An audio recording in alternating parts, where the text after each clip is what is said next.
Okay, here's a brief description of bird conservation Nepal. And Bird Conservation Nepal is a leading organization in Nepal, is especially focusing on conservation and status of birds. Uh, okay, and let's try to know something about the migration of birds and how this satellite tags is being used in bird migration. And according to the Audubon Society, and most migratory birds, especially the songbirds, make their epic annual journey under the cover of darkness. And the reason include a calmer atmosphere, guidance from the stars, and safety from the predators.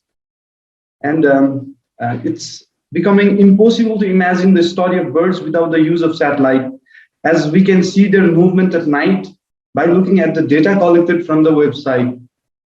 And every year, a Bartel Godwit embarks on non-stop trans-equatorial flight that at least for 7 days and nights from Alaska to New Zealand by traveling more than 20,000 to 12,000 kilometers. And similarly, these Arctic terns have been found to travel for over 70,000. Sorry, there's a little bit mistake in this number. It's actually 70,000 kilometers in a single year. And it travels from Arctic to Antarctica and goes back. And before the discovery, how the birds migrated, and there were certain premonitions about the migration, and Aristotle thought that some birds, such as swallows, hibernated in the colder months, and that others transformed into different species. And the red start that he saw in Greece in summer somehow changed into robin in the winter. And there was absolutely no explanation for the appearances and disappearances of the birds. And the first scientific evidence of long distance bird migration was revealed after a stork with a spear from Central Africa stuck to its neck was shot dead by a hunter in Germany. And this discovery of the African spear found in Germany led to the conclusion that this stork migrated to Germany from Central Africa. So only in the past century, also with the advent of this bird banding, satellite tracking, and more widespread field studies, researchers have been able to connect bird population that winter in one area and nest in another place. And why are ornithologists tagging the birds? And there are 23 species of vultures in the world, and 9 species of vultures have been recorded in Nepal. And during the 1980s, there were about 1 to 1.6 million vultures, but now their numbers have dwindled to about 20,000 only. And one of the major causes of death related to vulture is not actually, it's not starvation, it's the use of the toxic substance that's found in diclofenac, and which diclofenac is used as a tranquilizer for the treatment of birds, for the treatment of cattle, and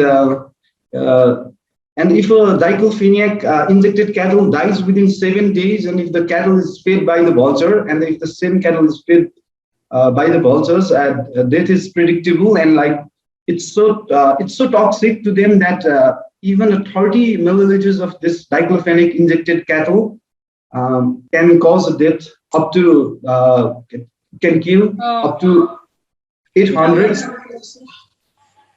Yeah, is there any problem? So, it's and BCM is actually funded by for these projects, for this vulture projects and tagging the vultures. It's actually funded by RSPB, and it's the Royal Society for the Protection of Birds. And they're solar-powered bird transmitters, log GPS locations and upload data via GSM and GPRS networks. And users can log into the websites. For example, there are various websites and such as Ornitella, Argos, Ecotone, and we can retrieve the data by paying the data transfer fees. And also, before tagging the birds, the BCN has to take permission from Department of National Parks and Wildlife Conservation, and these satellite tags have to be very ultralight. And an accepted practice of radio telemetry is to limit of 5% of body mass, irrespective of the size of the bird. And BCN is currently using 30-gram tag on an average body mass of 5 kilograms of white-rumped vulture. Let me show you this. And this is how we trap the wild vultures. It's a walking trap. We just lure them into this cage by feeding carcass, and then we catch them, and then this satellite. This is a satellite that we feed into the vultures, and then release the vulture into the wild. And as you can see, this is the white-rumped vulture, and it's critically endangered. It has a status of critically endangered, and this critical endangered species could go extinct in the wild in the coming 10 years. You know, it's they're very vulnerable, and you can see this vulture has been released into the wild, and you can see the tags that BCN has put on, and this is the example of the captive bred white-rumped vultures. BCN has actually tagged 79 white-rumped vultures, and in 40 wild white-rumped vultures, and 39 this captive vultures.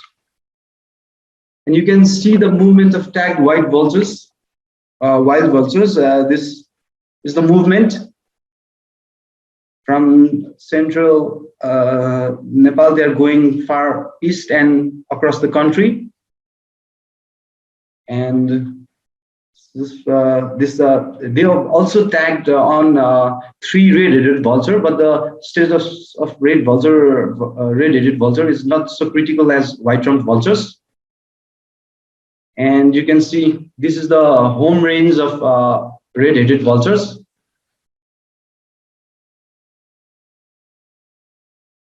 And besides BCN, there are also other organizations and like Himalayan Nature, and actually this bearded vulture was tagged by Tulsi Subedi for his PhD research.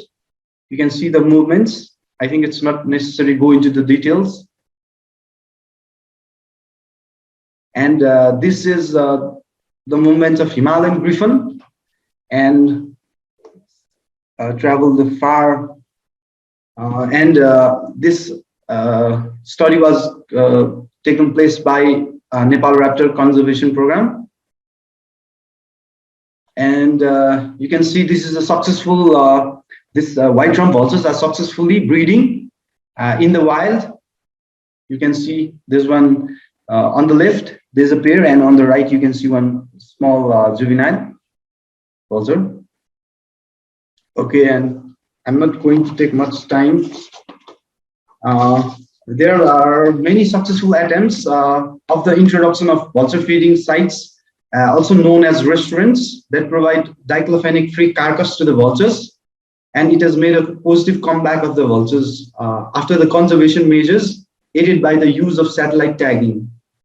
And the studies on the vultures were implemented in Nepal. Actually, they were implemented to declare vulture safe zones throughout the country. And we are quite, the project is quite successful these days, and since they are coming back. And these transmitters have been used to find the cause of the mortality of the vultures. And when the transmitters show no movement, these devices are retrieved by locating the GPS, and the carcass of vulture is examined by conducting post-mortem to find the cause of the death. And it has also been helpful to find the survival rate of vultures. In the present context, it has been highly used for the study of raptors.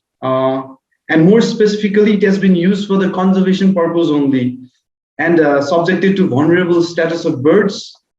But other than conservation purpose, in future, it could be helpful to know the migratory route of mysterious birds, or some common or even common birds such as Blight's red warbler, whose breeding ground is stretched as far as Finland.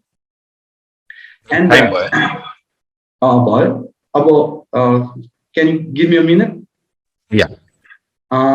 And the long-legged buzzard migrates to Nepal from Mongolia and China, but we don't know where the Himalayan buzzard migrates in summer. So we are very inquisitive to know whether its breeding ground is within the territories of Nepal.